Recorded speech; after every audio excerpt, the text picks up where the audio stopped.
저는 고1 아들과 둘이 사는 한부모 가정의 엄마입니다. 아들이 2살도 채 되기 전 남편이 교통사고로 세상을 떠나며 어린 아들과 서로 의지해온 세월도 벌써 10년이 훌쩍 넘었네요. 의지할 남편을 잃은 후 저는 슬퍼할 새도 없이 생업 전선으로 뛰어들어야 했습니다. 당장 생계도 문제였지만 남편 명의의 전세 대출, 마이너스 통장 빚도 너무 막막했거든요.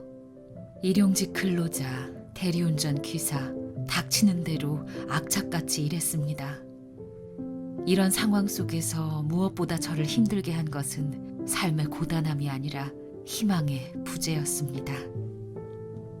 아무리 열심히 살아도 오늘보다 더 나은 내일이 올 것 같지 않았거든요. 아들이 초등학교 입학할 무렵이 되어서야 뒤늦게 한부모 가정에 지원금이 있다는 것을 알고 처음으로 수급자 신청을 했습니다. 그것이 제가 처음 받아본 따뜻한 도움이었지요. 그렇게 세월은 흘렀고 2년 전 추운 겨울이었어요. 중학생이 된 아들이 잠자리에 들기 전 욕실에 들어갔는데 우당탕 크게 부서지는 소리와 아이의 비명소리가 들리더군요.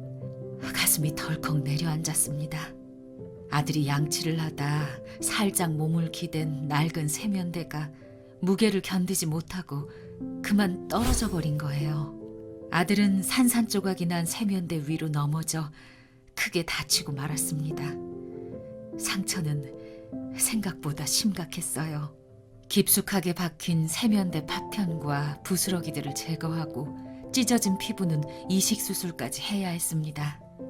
아이는 열흘간 입원했고 이후로도 오랫동안 치료를 받았지만 경과가 좋지 않아 재수술을 받아야만 했어요.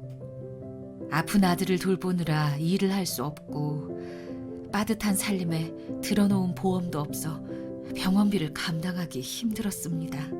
어려운 여건 속에서도 혹시나 하고 신청해둔 근로 자녀 장려금은 가뭄의 단비 같은 존재였습니다.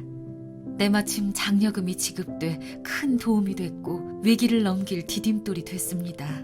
그런데 위기는 그게 끝이 아니었죠. 작년 어느 날 저에게 문제가 생겨버린 거예요.